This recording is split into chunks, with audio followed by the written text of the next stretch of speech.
Hello प्यारे बच्चों, कक्षा 9 वाले मेरे प्यारे प्यारे बच्चों, नन्हे मुन्नों।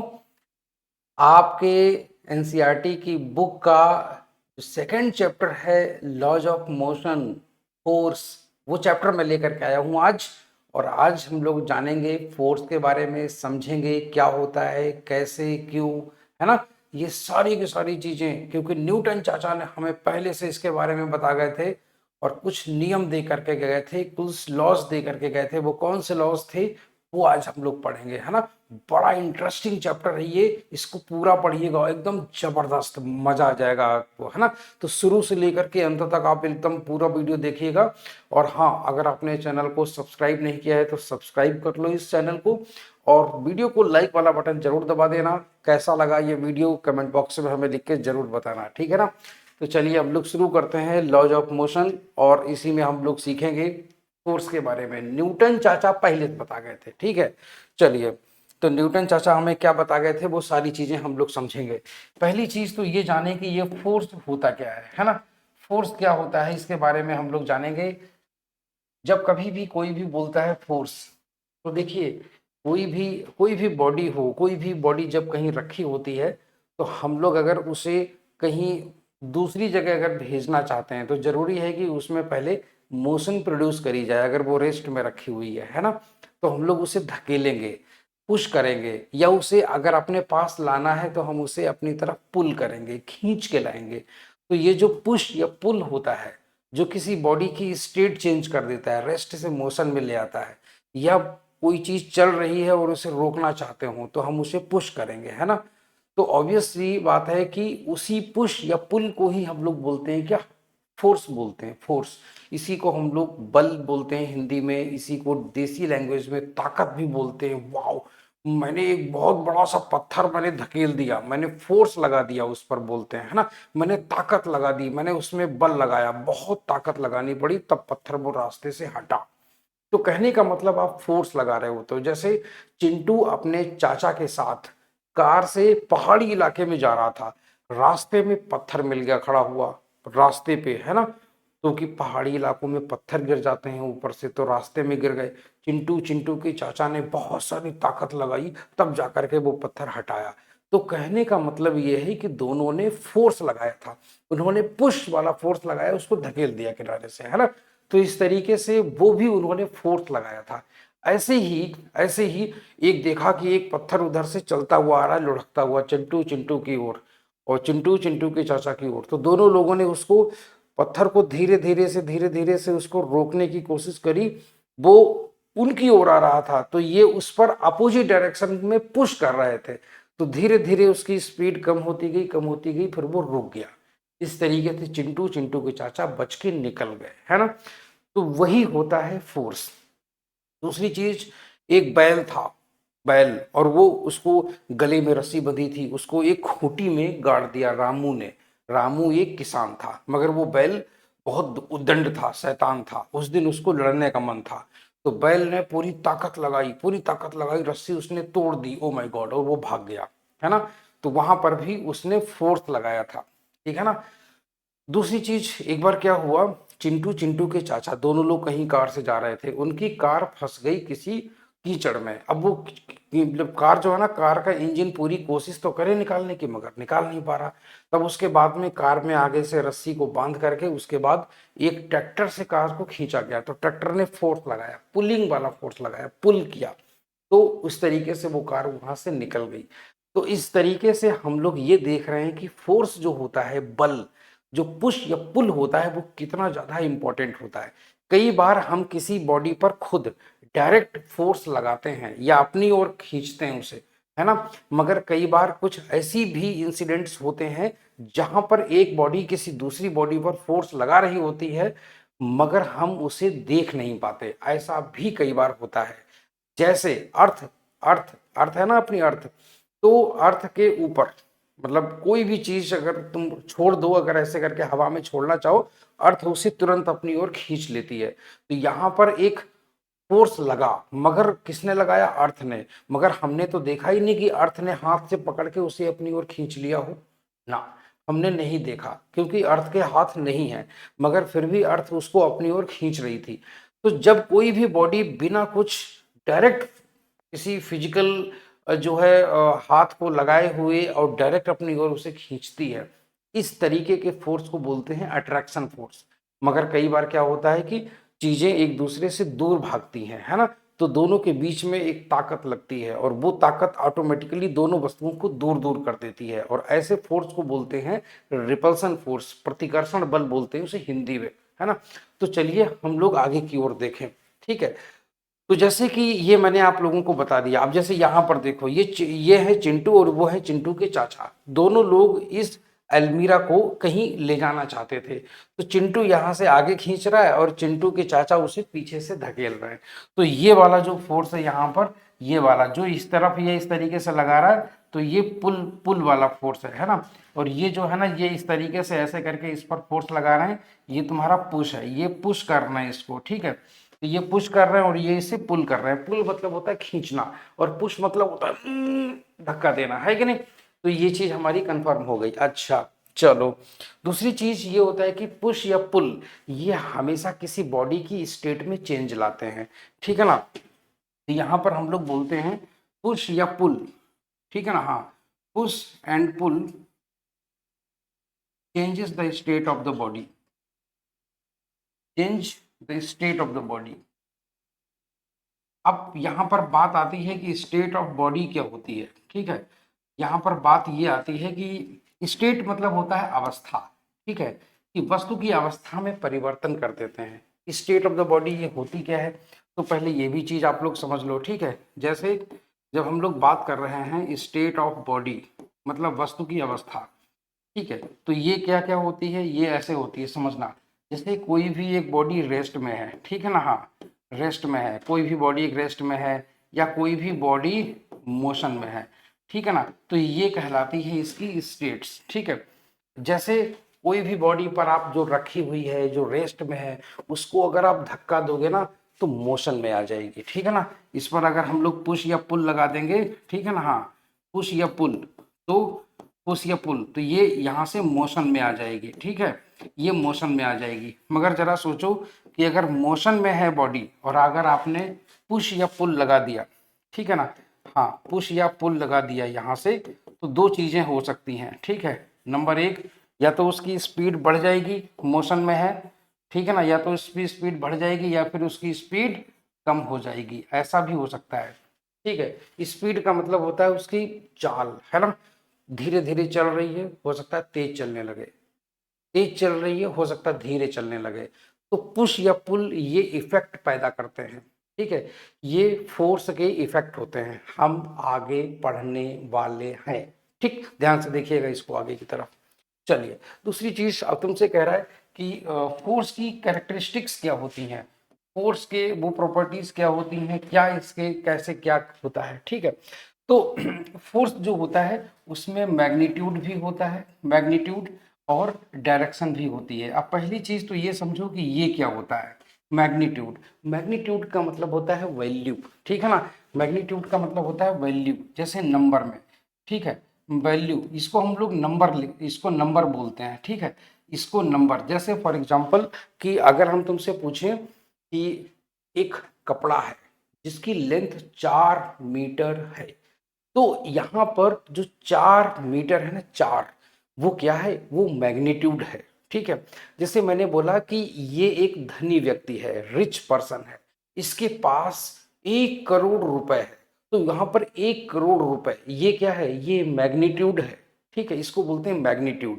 जैसे बोला इसे बुखार है, कितना टेम्परेचर है इसकी बॉडी का, 102 degree Fahrenheit, oh my God.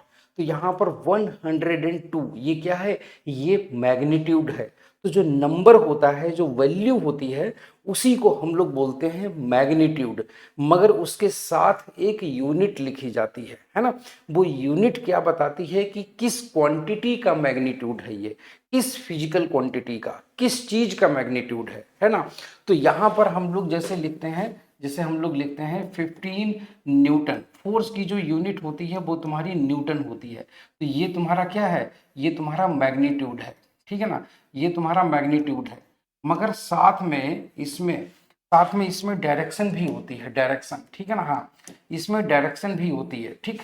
देखो, जब तक आप फोर्स के साथ उसकी डायरेक्शन नहीं बताओगे वो इनकम्प्लीट माना जाएगा। जैसे मैंने मैंने घर से निकलते समय अपने छोटे भाई को बोला, हिमांशु तुम जाओ, मेरे कमरे में मैं चश्मा भूल गया हूं, और हाँ सुनो, कमरे के दरवाजे पर तुम 20 न्यूटन्स का फोर्स लगाना। उसने बोला ठीक है भैया। वो 20 न्यूटन्स का फोर्स उसने लगाया दरवाजे पे, मगर दरवाजा नहीं खुला। दरवाजा नहीं खुला। 20 से ज्यादा लगा दिया फिर भी दरवाजा नहीं खुला। 20 और ज्यादा लगा दिया, 40 न्यूटन तक फोर्स लगा दिया, दरवाजा नहीं खुला। फिर वो मेरे पास आया, मैंने बोला दरवाजा तुमने कैसे खोला? उसने बोला ऐसे खोला। हमने कहा नहीं, आपको पुश करना है, ठीक है ना, पुल नहीं करना था, पुश करना है। तो वो उसने जैसे ही 20 न्यूटन फोर्स लगाया, दरवाजा अंदर की ओर खुल गया। इसीलिए फोर्स तभी कंप्लीटली डिफाइन होता है जब हम फोर्स की डायरेक्शन भी साथ में बताते हैं, ठीक है ना। जैसे मैंने बोला कि गाड़ी का पहिया चेंज करना है, गाड़ी का टायर चेंज करना है, स्टेपनी टायर लगाना है। तो एक मैकेनिक आया, नया नया मैकेनिक था, उसने इसे रिंच लगाया और उसके बाद में उसे ऐसे करके क्लॉकवाइज सेंस में घुमाना शुरू कर दिया, मगर वो उस व्हील को गाड़ी से नहीं खोल पाया। क्यों? उसने फोर्स अपोजिट डायरेक्शन में लगा दिया। उसे इस तरीके से रिंच लगा करके और उसे ऐसा लगाना था, मतलब अपोजिट डायरेक्शन में फोर्स लगाना था, एंटी क्लॉकवाइज सेंस में। तो यहां पर जो फोर्स है वो भी डायरेक्शन इंपॉर्टेंस रखता है। इसीलिए कंप्लीट डेफिनेशन फोर्स की तभी मानी जाती है जब हम मैग्नीट्यूड वैल्यू के साथ साथ उसकी डायरेक्शन भी बता दें। ठीक, चलिए, तो ये चीज हो गया। अब हाँ, दूसरी चीज, इसकी जो एसआई यूनिट मैंने आपको बताई वो तुम्हारी क्या होती है? न्यूटन। देखो एसआई क्या होता है? एसआई, एसआई को बोलते हैं इंटरनेशनल सिस्टम ऑफ मेजरमेंट। प्यारे बच्चे, ये तुम्हारा कि ये क्या होता है? International system of measurement. देखिए, इंटरनेशनल सिस्टम ऑफ मेजरमेंट, ठीक। हाँ, ये इंटरनेशनल सिस्टम ऑफ मेजरमेंट। देखो, बहुत पहले की बात है, लंबाई को फुट में मापते थे, फुट। अभी भी इवन मकान की जो पैमाइश होती है, कोई भी बिल्डिंग बनाते हैं, उसका जो कारपेट एरिया होता है, जो फ्लोर होता है, उसकी लंबाई चौड़ाई हम लोग फुट में बोलते हैं। कोई प्लॉट खरीदा, फुट में बोलते हैं। कितना लंबा मकान है? 40 फीट लंबा है। तो एक्चुअल में वो ओल्ड यूनिट थी, ठीक है। धीरे धीरे वो चीजें बदलती चली गई। उसके बाद में लेंथ को सेंटीमीटर में मापने लगे, उसके बाद में फिर लेंथ को मीटर में मापने लगे। तो ये जो चेंजेस हैं वो एक संस्था है, एक ऑर्गेनाइजेशन है जो डिसाइड करती है इस चीज को। ये फ्रांस में इसका एक ऑफिस है प्रॉपर। तो वो है इंटरनेशनल सिस्टम ऑफ मेजरमेंट, और उन्होंने मतलब एक जो पूरी पूरी ऑर्गेनाइजेशन है जो डिसाइड करती है कि कब क्या किस टर्म में मेजर होना चाहिए। और ये पूरे ग्लोबली, पूरा वर्ल्ड वाइड सारी कंट्री इसे फॉलो करती हैं। सो दैट, क्योंकि ग्लोबलाइजेशन का दौर था, पता चला कि इंडिया में लेंथ को मीटर में मापते हैं और मशीनें जो बनाई गई वो मीटर के हिसाब से बना दी गई। मगर अमेरिका ने मीटर बना, मतलब अपने जो मशीनें बनाई वो उसने फुट के हिसाब से बना दी। किसी दूसरी कंट्री ने सेंटीमीटर वाले हिसाब से बना दी मशीनें। तो कल को अगर मान लो कि इंडिया ने कोई भी मशीन बाहर भेजी अपनी, या किसी दूसरे देश से यहाँ पर मंगवाई, और मान लो वो मशीन खराब हो गई, तब उस केस में क्या होगा?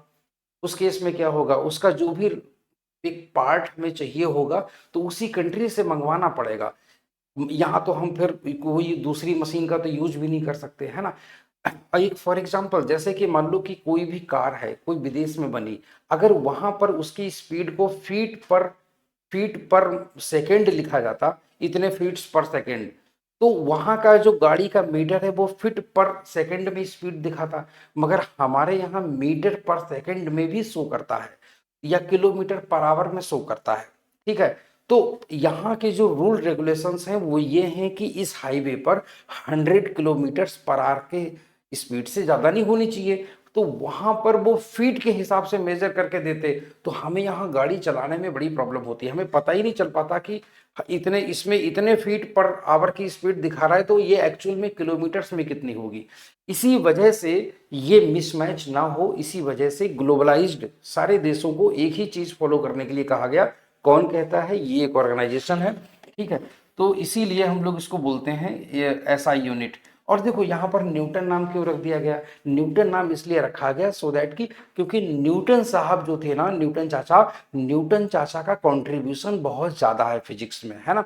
फिजिक्स में न्यूटन ने, सोचो, लाइट वाले चैप्टर में भी इन्होंने एंट्री मार दी, मशीनों के बारे में बताया, मोशन की इक्वेशंस से लेकर के मोशन के फोर्स के जो इक्वेशन, फोर्स के जो लॉज हैं वो भी इन्होंने बताए।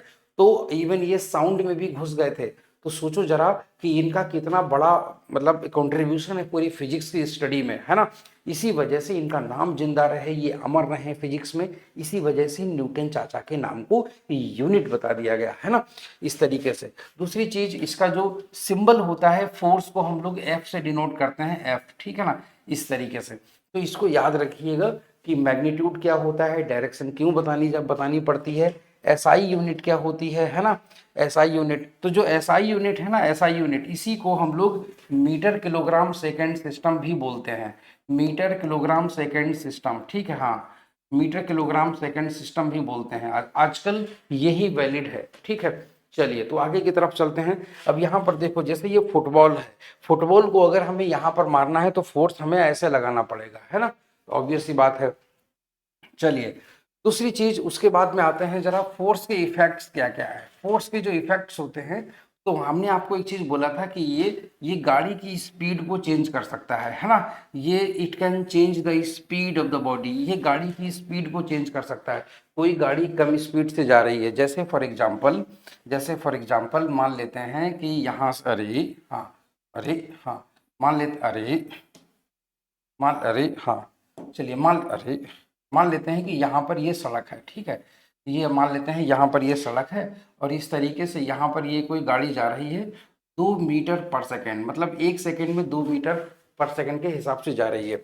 मगर फिर उसके बाद में क्या हुआ कि इस पर फोर्स लगा दिया गया, ठीक है ना, हाँ, यहाँ से ये 2 मीटर पर सेकेंड के हिसाब से जा रही थी, अब उसके बाद में इस पर फोर्स लगा दिया गया इस तरीके से, किसी ने इसको धक्का दे दिया इस तरीके से, ठीक है, इस तरीके से ऐसे करके, इस पर ऐसे करके फोर्स लगा दिया।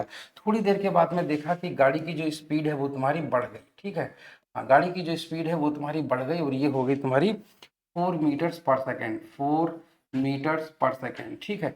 तो इस तरीके से गाड़ी की स्पीड बढ़ जाती है। तो गाड़ी की स्पीड को इंक्रीज भी कर सकता है, गाड़ी की स्पीड को डिक्रीज भी कर सकता है ना। जैसे मान लो शक्तिमान आ गया, सुक सुक सुक सुक करते हुए, मान लो कोई गाड़ी जा रही थी, उस गाड़ी के बच्चों को किसी ने हाईजैक कर लिया, गाड़ी को अपने हिसाब से ले जा रहा है, तो शक्तिमान आ गया, शक्तिमान ने ऐसे फोर्स लगाया, गाड़ी रुक गई एकदम वहीं पर। तो रोक भी सकता है, स्पीड घटा सकता है ना। तो यहाँ पर वही लिखता है, it can change the direction of the motion of the body, ये गाड़ी के डायरेक्शन को भी चेंज कर सकता है, बिल्कुल चेंज कर सकता है ना। जैसे फॉर एग्जांपल, जो कोई भी गाड़ी सीधे रास्ते पे चल रही हो और कोई इधर से फोर्स लगा दे तो गाड़ी तुरंत ऐसे मुड़ जाएगी, है कि नहीं। इसीलिए तो गाड़ी के डायरेक्शन को भी चेंज कर सकता है। दूसरी चीज, ये बॉडी के शेप को भी चेंज कर सकता है। ऑब्वियस सी बात है, गाड़ी के शेप को भी, ये कोई भी बॉडी हो उसके शेप को चेंज कर सकता है। जैसे कोई बॉडी है मेरे पास, है ना, तो मैंने उसको ऐसे करके दबा दिया, एकदम से पता चला वो टेढ़ा मेढ़ा हो गया, है ना। तो इस तरीके से उसका मतलब डिफॉर्म कर सकता है। तो जब कोई भी इस तरीके से बॉडी को डिफॉर्म कर देगा तो हम लोग बोलेंगे बॉडी का शेप चेंज हो चुका है, ठीक है ना। चलिए तो आगे की तरफ चलते हैं। अब तुमसे कह रहा है कि देखो फोर्सेस के जो टाइप्स होते हैं वो तुम्हारे कौन कौन से होते हैं, इनको बोलते हैं बैलेंस्ड फोर्सेस। देखो फोर्सेस 2 टाइप के हम लोग यहाँ पर डिस्कस करेंगे। एक होता है बैलेंस्ड फोर्स, ठीक है, सभी ने एक झूला झूला होगा, कौन सा वाला, ये वाला झूला, है ना। यहाँ पर दो साइड में लोग खड़े हुए हैं, तो यहाँ पर क्या होता है कि अर्थ इन दोनों पर एक फोर्स लगा रही होती है, ऐसे करके दोनों पर अर्थ एक फोर्स लगा रही है, यहाँ पर F1 और यहाँ पर नीचे की डायरेक्शन में F2। देखो अर्थ जो होती है वो हर एक बॉडी पर, हम पर भी अपने सेंटर के डायरेक्शन में एक फोर्स लगाती है, ठीक है, अर्थ। तो इसका फोर्स और उसका फोर्स, ये दोनों फोर्सेस या दोनों वेट बराबर हैं, ठीक है। दोनों वेट बराबर हैं, इसीलिए ये एक दूसरे से बैलेंस्ड है। ये कह सकते हैं। दूसरा एग्जाम्पल जैसे कि, हाँ, जैसे कि यहाँ पर मान लेते हैं ऐसे करके कि कोई दो लड़के हैं इस तरीके से, ठीक है, हाँ, यहाँ पर ऐसे करके दो लड़के हैं ऐसे इस तरीके से, ठीक है, और यहाँ पर ये रस्सी वाला खेल खेल रहे हैं, ठीक है, हाँ, अरे यहाँ पर ये दोनों लड़के जो है ना वो रस्सी वाला खेल खेल रहे हैं, यूं करके, एक लड़का तुम्हारा यहाँ पर है ऐसे, ठीक है, अरे अरे हाँ, दोनों लड़के रस्सी वाला खेल खेल रहे हैं इस तरीके से, ठीक है, इस तरीके से ऐसे करके रस्सी वाला खेल खेल रहे हैं। ये लड़का अपनी ओर खींच रहा है इस तरीके से, ठीक है, और ये लड़का अपनी ओर ऐसे करके खींच रहा है। यहाँ पर जो मार्क बना था, मार्क, ठीक है, ये जो तुम्हारा मार्क बना था ये यहीं पर बना हुआ है। दोनों तरफ ऐसा तब होता है जब दोनों फोर्सेस की वैल्यू जो होती है वो तुम्हारी सेम होती है, ठीक है।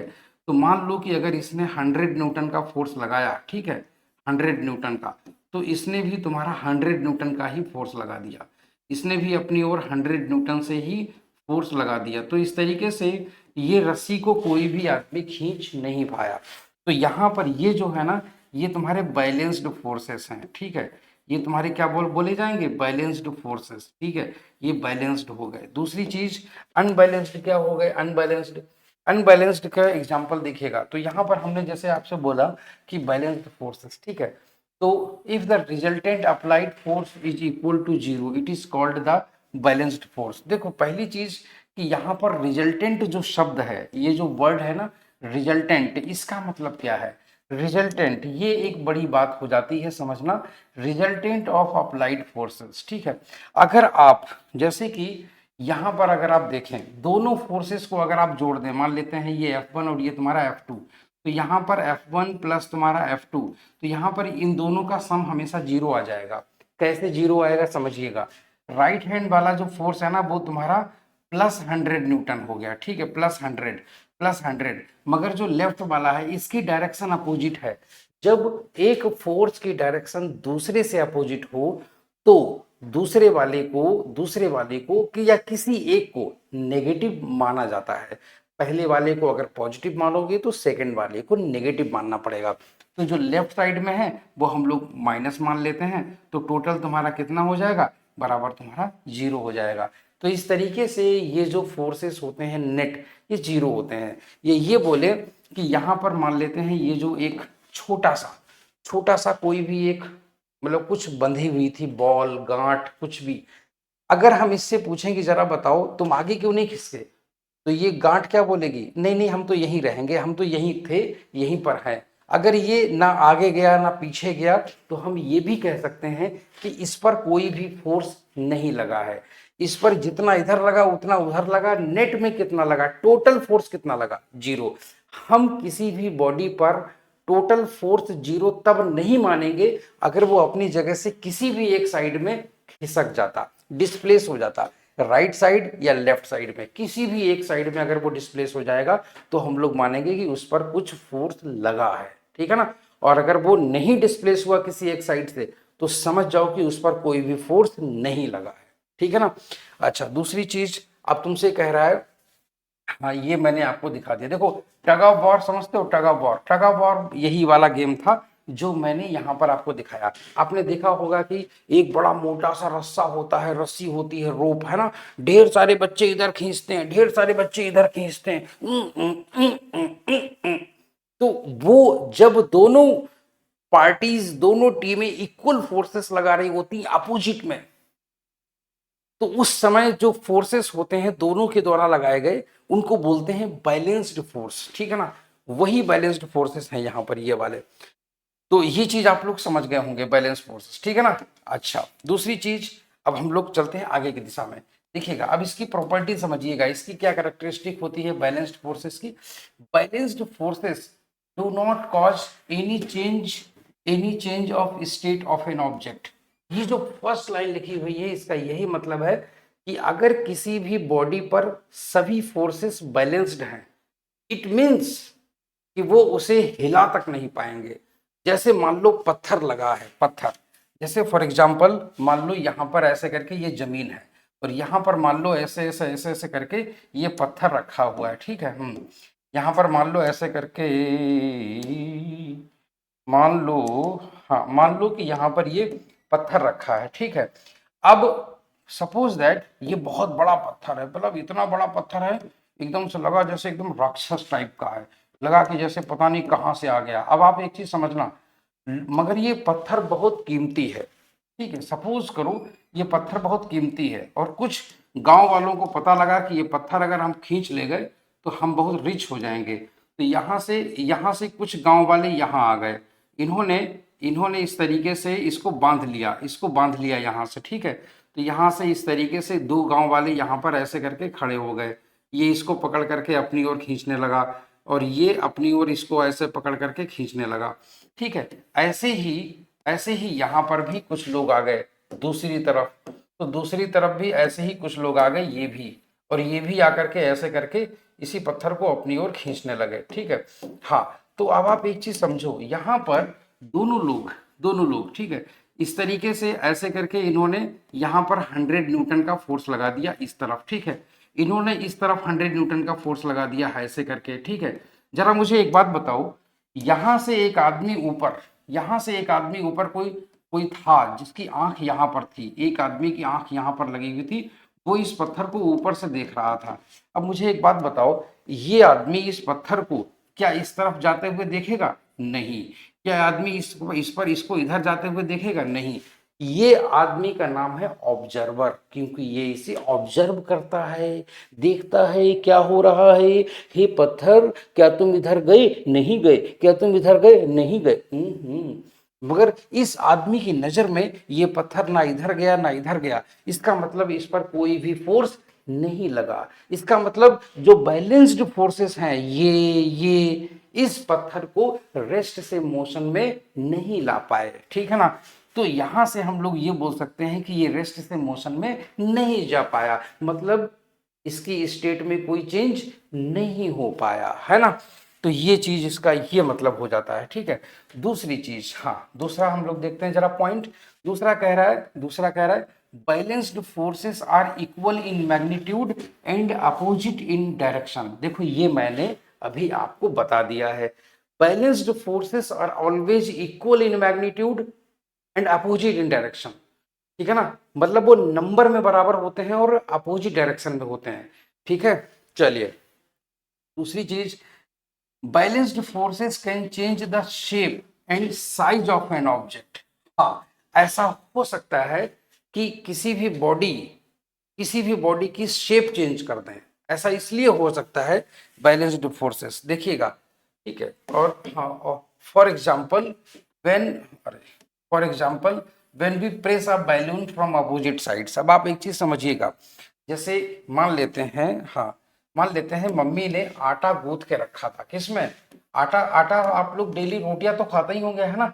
डेली आप लोग रोटियां खाते होंगे। मान लेते हैं कि जैसे मम्मी ने आटा गूंथ के रखा, ठीक है। ये प्लेट है, अरे ये प्लेट ऐसी नहीं होती, ये मान लीजिए प्लेट है, हाँ ऐसी होती है प्लेट, ठीक है, जिसमें आटा गूंथा जाता है। मान लेते हैं कि जो आटा मम्मी ने गूंथा वो कुछ इस तरीके का था, ऐसे ऐसे करके आटा मम्मी ने आटा इस तरीके से बना करके ऐसे करके रख दिया, ठीक है। इस तरीके से मम्मी ने आटा इसमें बना करके रख दिया। अब हम आए और हमने आकर के हमने मुझे इस आटा को, ये जो आटा है, ठीक है ना, यहाँ पर ध्यान देखिएगा, ये तुम्हारी प्लेट है और ये जो है ना ये आटा है, आटा, ठीक, आटा फ्लोर, ये तुम्हारा यहाँ पर रखा हुआ है और ये किस में है? रेस्ट में है ये, ठीक है। ये रेस्ट में है, जिस पोजीशन पे है वही बना रहेगा। हमने क्या किया, हमने इस पर फोर्स लगा दिया, ठीक है। हमने इस पर फोर्स लगा दिए, कैसे फोर्स लगाए? हमने इसको ऐसे दबाया और हमने इस तरीके से ऐसे दबाया। हमने 10 न्यूटन का फोर्स इधर लगाया और 10 न्यूटन का फोर्स हमने इधर लगा दिया, मतलब 10 न्यूटन 10 न्यूटन। देखो दोनों फोर्सेस एक दूसरे के अपोजिट है, जरूरी नहीं है कि पुल ही किया जाए, किसी भी बॉडी को पुश भी किया जा सकता है, ठीक है। तो ऐसे में जो आटा का जो आकार है ना, इसका जो शेप है वो तुम्हारा बिगड़ जाएगा, ठीक है। ऐसे में आटा का जो शेप है वो तुम्हारा बिगड़ जाएगा, वो कुछ इस तरीके का नहीं नहीं ऐसे ऐसे हो जाएगा, ऐसे, ठीक है, कुछ इस तरीके का ऐसे करके हो जाएगा। रुको मैं दोबारा बना देता हूँ। वो कुछ इस तरीके का ऐसे ऐसे ऐसे ऐसे ऐसे ऐसे कुछ इस तरीके का फोर्स हो जाएगा ऐसे करके। तो क्वांटिटी वही रहेगी मगर वो बॉडी वहीं पर रखी रहेगी, वो कहीं नहीं जाएगी, ठीक है ना। ये अभी भी रेस्ट में है, ये अभी भी रेस्ट में है, और ये अभी भी रेस्ट में है, ठीक है। मगर इसका जो शेप है वो चेंज हो चुका है, ठीक। ये है चीजें। तो इस तरीके से ऐसा होता है। अब पुलिंग से भी शेप चेंज हो सकता है। कोई बॉक्स है, बॉक्स, कोई बोला मैं ले जाऊंगा, कोई बोला मैं ले जाऊंगा, बॉक्स आधा आधा फट गया, है कि नहीं। तो ऐसे में वो डिफॉर्म हो गया। आई होप सो कि ये चीज आप लोगों को क्लियर हो चुकी होगी, ठीक है। तो इस तरीके से किसी भी बॉडी को डिफॉर्म किया जा सकता है, ठीक है। तो यहां से हम लोग देख सकते हैं यहां, और बाद में यहां से यहां पर, तो यहां पर हम लोग लिखेंगे शेप जो है ना वो तुम्हारी चेंज हो चुकी है, ठीक है।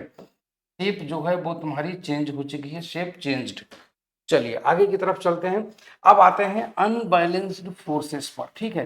देखो अनबैलेंस्ड फोर्सेस क्या होते हैं, जब कोई टग ऑफ वॉर हार जाए, है ना। टग ऑफ वॉर होता है ना ऐसा वाला टीम, जैसे मान लो कि आज ये वाली डेली दो ग्रुप थे दोस्तों के जो कि डेली टग ऑफ वॉर खेलते थे डेली, मगर आज एक लड़का बीमार पड़ गया, तो इस तरफ से तीन ही लोग आ पाए, और ये बोले नहीं कोई बात नहीं हम तीन लोग लड़ेंगे, और ये तुम्हारे चार हैं। मगर इधर से इन्होंने, मान लो इधर से इन्होंने आज ज्यादा फोर्स लगा दिया, ठीक है। इन्होंने इस तरफ ऐसे करके, इन्होंने यहां से ऐसे करके मान लो 100 न्यूटन फोर्स लगाया, ठीक है, 100 न्यूटन का। यहां से इन्होंने 100 न्यूटन फोर्स लगाया, और इधर ये बेचारे आज यहां से करीब 80 न्यूटन का ही फोर्स लगा के रह गए। तो इन्होंने पूरी कोशिश करी मगर 80 न्यूटन ही फोर्स लगा पाए। तो ऐसे में जो रस्सी पे जो निशान था, रस्सी में जो निशान था वो तुम्हारा मूव कर जाएगा, मार्क मूव कर जाएगा जिस तरफ फोर्स ज्यादा लगा होगा। तो इसका ये मतलब है कि ये अनबैलेंस्ड फोर्सेस थे, इसी वजह से उसने वो जो मार्क था रस्सी में वो अपनी जगह से मूव कर गया, ठीक है। अगर हम इस वाले पत्थर की बात करें, कहाँ गया पत्थर, तो ये वाला अगर तुम्हारा यहाँ पर हम लोग बात करें, तो यहाँ पर अगर ऐसे करके बात करें फॉर एग्जाम्पल, तो ये मान लो कोई पत्थर है, ठीक है। सपोज दैट कि यहाँ पर, हाँ, मान लो इस टीम ने ऐसे करके कम फोर्स लगाया, ठीक है। अगर यहाँ पर कम फोर्स लगाया कुछ इस तरीके से ऐसे करके, अरे हाँ, ऐसे करके कम फोर्स लगाया, सपोज दैट मान लो 80 न्यूटन का फोर्स लगाया 80 न्यूटन का, तो 100 न्यूटन इस तरफ ज्यादा लगा, मतलब इस तरफ जो है ना फोर्स ज्यादा है और इस तरफ फोर्स कम है। तो ऑब्वियस सी बात है कि यहाँ पर हम लोग एक चीज देखेंगे, ये पत्थर जो होगा ना, पत्थर पत्थर पर नेट फोर्स इस तरफ लगेगा, कितना नेट फोर्स इस पर ऐसा लगेगा। इससे पूछेंगे जरा बताओ, 100 इधर है 80 इधर है, तो 100 माइनस 80, तो जिस तरफ फोर्स ज्यादा होगा उस तरफ नेट फोर्स लगेगा, तुम्हारा नेट फोर्स उसी तरफ लगेगा, ठीक है।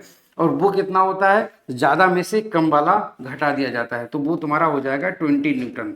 तो इस तरीके से जो जब ये रेस्ट में रखा होगा तो ये मोशन में आने लगेगा, और इस पत्थर से पूछोगे हे पत्थर जरा बताओ तुम पे कितना फोर्स लग रहा है, तो पत्थर बोलेगा सर मुझ पे तो 20 न्यूटन का फोर्स लग रहा है। बोले किस डायरेक्शन में, बोले इस डायरेक्शन में। बोले वाह अच्छा ठीक है। तो ये जो दोनों फोर्सेस, ऐसे वाले जो दोनों फोर्सेस कहलाते हैं, ये होते हैं तुम्हारे अनबैलेंस्ड फोर्सेस, ठीक है ना, अनबैलेंस्ड फोर्सेस, ठीक है। अच्छा दूसरी चीज इनकी जो है ना प्रॉपर्टीज क्या क्या होती हैं वो देख लेते हैं। Unbalanced forces change the speed and position of the object, ये मैंने अभी आपको बताया है ना। Speed and position of the object, सबसे बड़ी चीज होती है पोजीशन।